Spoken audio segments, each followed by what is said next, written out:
Dr. Shannon Putman is the founder of Putman XR Consulting, co-founder of XReps, and founder of Jeremiah Hurt Foundation. A nationally recognized leader in immersive learning and XR innovation, she blends neuroscience, pedagogy, and technology to create transformative solutions that expand access to education, workforce training, and wellness. And with that, I will hand it over to you. Awesome. Thank you. Yes, I'm Dr. Shannon Putman, originally from Syracuse, New York, and I reside in Kentucky now. And I'm just going to tell you a little bit about my journey and where I started and where we are and what we're seeing. So I actually was a classroom educator. I taught elementary special education for 14 years. And so I think I bring a different perspective to this whole conversation than almost anybody else out there. And the fact that I actually have been in the classroom, I have had desks thrown at me, I've been stabbed. So I know why teachers will or will not use this technology. And I literally see it every single day. So I love this industry. I love everything about it. However, I think we're missing the core principle, which is actually teaching educators how to use the technology, no matter what it is, no matter the headset. So what I do is I am legitimately that 1950s door-to-door salesman that is teaching the housewife how to use a vacuum cleaner and what is it. And I knock on the door and I smoosh and then I tell them, this is a vacuum cleaner. This is how you use it. This is why it makes your life better. And then when that vacuum cleaner doesn't work and it breaks, because it is not reliable yet, no matter how many times we think all these headsets are reliable and work every time, I'm the person that's on the other end of the phone that you can call and actually get support. And then I go to the next house and I go to the next house. And until we do that, this technology is never going to take off, no matter if it's XR, if it's AR glasses, if it's a headset, it's just not happening. And so that's what I do. And I literally started I opened up the first VR lab in an elementary school in Kentucky, and I managed 50 Oculus Go's by myself. And you can see that in the corner there in the slide. But if you go to the next slide, I love this because of a couple of different reasons. One, I get to show off my dogs, Wendy and Jesse. I used to load them up with my husband every Sunday and head on down to 500 West Gilbert and literally put every single headset on, update them, everything. And then I learned how to create student teams so that then the students could do it. And that wasn't always all on me. And so we went from this whole theory of not being able to manage everything all at once to now having management software, which really changed the game for education. It's pretty much impossible to have any large scale deployment. And I consider anything over 4 headsets large scale without that management software. And then also in that upper left-hand corner, that is my boy, Jeremiah. And that was the Oculus DK2 kit. I started back in VR in 2016 and it was awesome. And I saw single-handedly how it changed students' lives. And so I've been dedicated to it ever since. And that's why I'm so passionate about it and why I have that kind of New York fiery energy, because I know what this technology can do and these students desperately need it. And you can have the best software in the world, and if the teacher doesn't know how to use it or won't let the student use it, it doesn't matter. And so we have to start at the beginning. And the industry loves to jump to the next cool thing. It was like, oh, now we got standalone headset. Awesome. Oh, now we've got hand tracking. Yeah, it's all about hand tracking. Okay, great.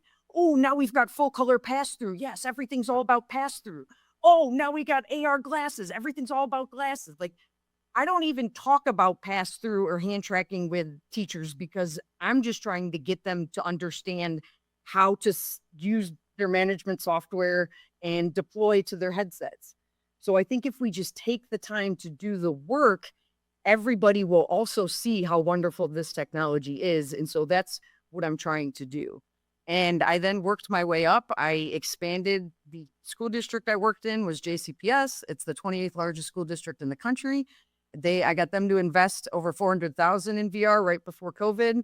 And then I returned to the University of Louisville and I earned my PhD. I worked with them to integrate VR. And then I worked with the Kentucky Department of Education.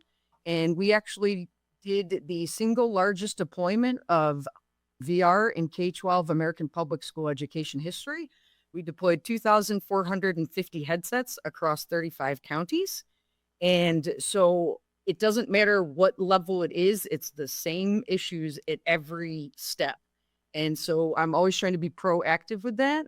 This is where we started there, and now we got here to where we're having so many unbelievable cool things that they can use. We have companies like Skillberry where they're actually using a real welding torch. And so they get the weight and the feel of the welding torch and they're welding in virtual reality. And those things, along with the haptics and everything that increase that presence. And so we know through research that when certain thresholds are met, the brain cannot distinguish between the physical world and the virtual world. And so that gives us fantastic power. However, with great power comes great responsibility. Hopefully somebody said it, passed the vibe check. And so we always want to be cognizant of that. And it can be very powerful for our students. So we want to make sure that what we're using and what we're doing is always putting the student first. And so I'm always talking about this. How do we get to where we want? Because I've been saying that I think within 5 years, we're going to see headsets in classrooms like we have Chromebooks now. And that's the goal. And that's what I'm trying to do.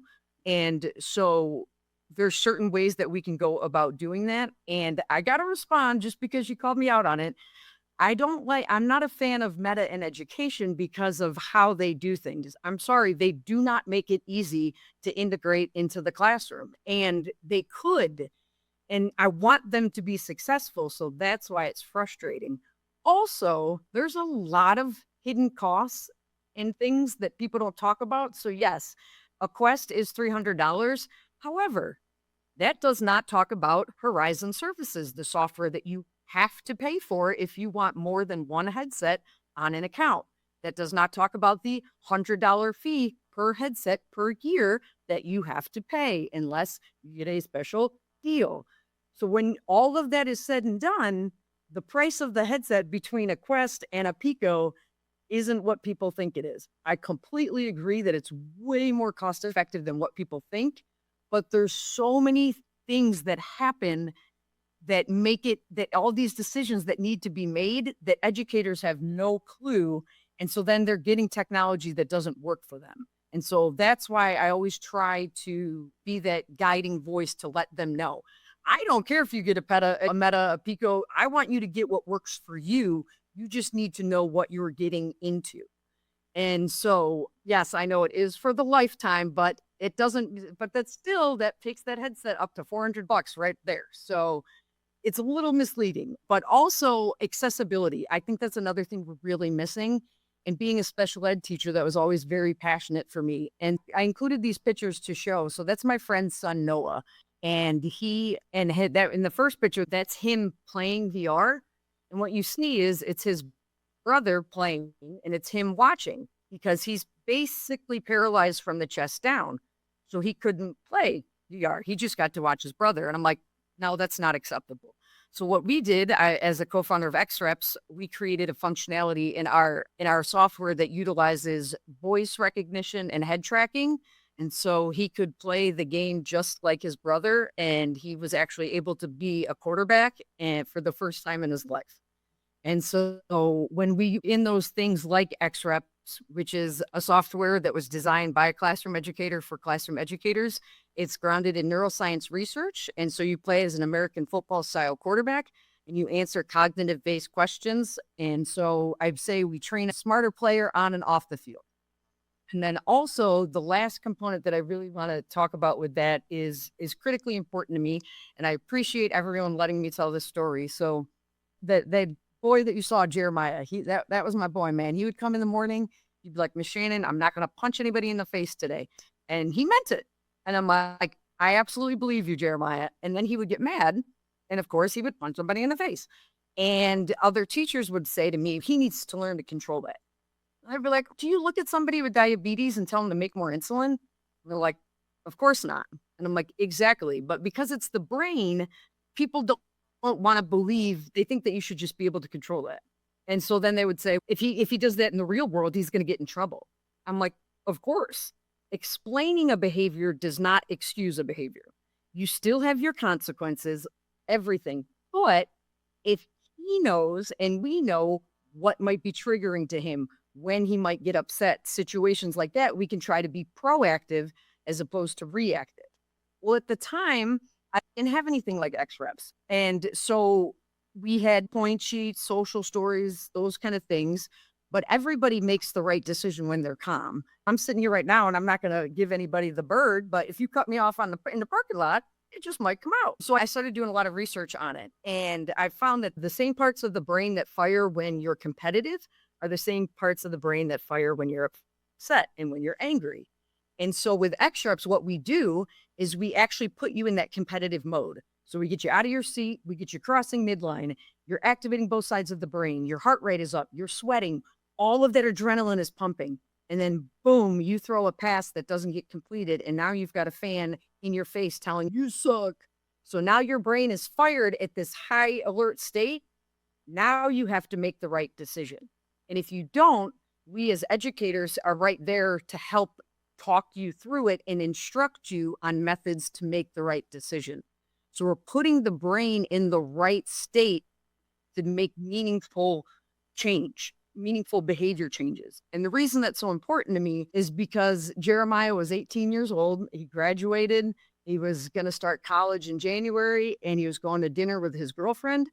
Some 17-year-old kid said something he didn't like. He responded instantly. That kid took out a gun, shot him in the chest and killed him. And so for me, this is not a game. This is very serious and very meaningful to me. So that's where that passion comes from, because I don't want there to be another Jeremiah.